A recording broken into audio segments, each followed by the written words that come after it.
Welcome to Beans and Lentils. Okay, these are truly magic bullets because beans by themselves are balanced. Beans have all the fiber, all the protein, and all the carbs, and even some omega-3s to really keep you balanced. Beans are great to throw into many dishes because they help take dishes and balance them for you, like the vegetables we did. A little bit of beans can really complete that meal. Beans come in the form of lentils, and I'm going to show you how we cook those. Also, tofu is from a bean. That's a soybean, and we just saw a recipe that we use that in the Mean Green Boost for the Blood. Also, look in your grocery store area in the refrigerated section, and you'll find some interesting tofu. This is one of my favorite. It's called tofurkey, and they're like little sausages. I think they taste great. It's 240 calories for one sausage, 26 grams of protein, and 8 grams of fiber. So right there, that sausage is balanced by itself. Throw it in some vegetables, you got yourself a full meal. We're also going to talk about garbanzo beans and what we can do to pump up some of our salads. I'm going to show you how to make a hummus and also how to make a really nice garbanzo shred that you can put in a lot of recipes. So let's get cooking. One of my favorite is, I call it my hummus masher here. I just take a fork and this is the poor man's version, by the way. I know there's a lot of little gadgets you can get, but let's say, you know what, right now your budget doesn't count for one of those gadgets. So you get a fork and you just kind of smash these little garbanzo beans. Now what I love about this is I use this as a spread. And I put it on a lot of my pastas or my salad because it just takes that flavor of the bean and just lightly puts it over your foods, and that's going to help get you in balance. A lot of people just don't think about this, and let me show you. Now you saw that took maybe about 2 minutes because I took some time explaining it, maybe not that much. Okay, so now we have, it creates a nice little shredded garbanzo feel, a lot of the flavor of the bean. You can take normal lettuce. Now normally you'd have like maybe 10 garbanzo beans and you'd have to get just the right amount in there to get the flavor. But this way you can take that spread and you can just spread it over, and it takes the flavor and it just kind of coats your salad. So that way your salad, you can also do it with some vegetables or with pasta. Just put a little more beans in there. It bumps up the fiber, keeps the calories down. Now let's say we want to go ahead and just make something we can throw in a wrap. This is one of my favorite recipes. I go ahead and get just the mayo that's made from olive oil. And I know there's a lot of different mayos out there that you can get that are fat-free. And listen, you don't need that much. You're going to see here that I don't even really use more than a teaspoon, right? And I take that, and that's way plenty. And you can get the kind that are lower in calories and fat, so you can, once again, control the amount. So I take that, and then I go ahead, I put that aside. I take some grapes just to sweeten it up a little bit. I cut them in half, maybe take some raisins with it. You can get real creative. I'm just thinking how excited my body is going to be with me. And then I also throw in, now I love this. This is broccoli slaw.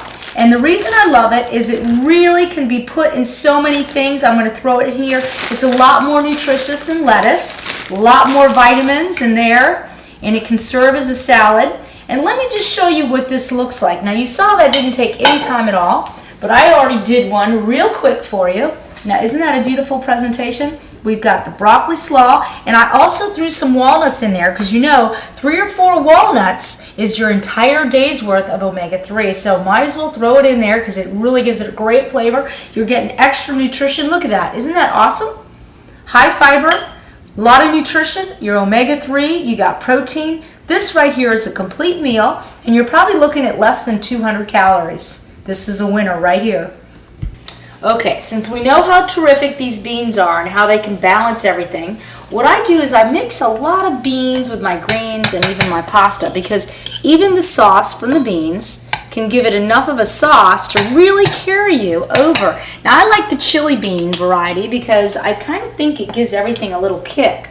So I throw in some vegetables in with the beans, and that right away, and I do a little bit of pasta because you don't need that much. Look at, we have all those vegetables, beans. That's just to kind of give the recipe a little more flavor, a little more carbs, those athletes that are out there running and racing on the weekend. This is a nice meal that really gives you all the protein and fiber. And then if you want a little more kick, I just put very little bit amount because you don't need that much. Maybe just a little more, not even a half a teaspoon of some spices. This could easily last me 3 or 4 weeks, honestly. And then I get it cooking, and I just let all of those flavors get in there and do their thing. Isn't that nice? And then what I do is I take those beans and vegetables. Maybe you can let it simmer a little bit. And then let's see how that looks. We take those. And look at that. And then if you want to put a little cheese on top, you can even throw some chicken in there, but you really don't have to, because right there, that's going to be enough protein and fiber. Right there, that's probably looking at anywhere from 15 to 18 grams of fiber, and probably close to that in protein. So that's a good balanced meal, and that's all in less than about 200 calories. Definitely balanced. Okay, a lot of people are scared of lentils, and I want to show you these because these are really magic in themselves. You can use a lot of these lentils as a sauce for some of your vegetables. You can cook it in advance. Now, this is not a 5-minute recipe. It takes a while to cook it, but this would be a day that you do it maybe on Sunday or a day you're not working, where you can kind of do whatever you do around the house, and you can have these things simmering. Let's show you how to do these. You cut the package. That's the hardest part right there, cutting the package. And you pour in a pan of water, and what you want to do is you want to put in double the amount of water for the lentils. So if you look down there, that's about right, okay? And then you're going to turn that on high, and you're going to get it boiling. And once it starts boiling, then you're going to turn it down to medium, and then you want to keep an eye on it, stirring it. If you need a little more water, you want to add a little more. And after about 50 minutes, you're going to get a nice, thick sauce, and this is what it looks like. And like once I said, you can go ahead and add in all the spices you like, because that's really up to you if you want to add a little garlic or a little pepper. And what I love about lentils is I can make a big batch of it in advance, and then at night when I come home from work, I can throw it in with my vegetables. It kind of spices everything up. So if I took my vegetables and I added a little bit of the lentil, I can put that in the microwave, and it's almost like, and I would rather do this than than having a salad every night, my little lentil, but it's almost like having a meal in itself. Look at that. Isn't that wonderful? And then I can microwave that, and every night I can have my lentils. You can put it on your pastas, you can put it on your vegetables, you can mix it in with your dishes. I've even been known to put it as a filler in my lasagna, okay, maybe, but it really does give you a nice little nutrition boost, and it really flavors everything you put it on.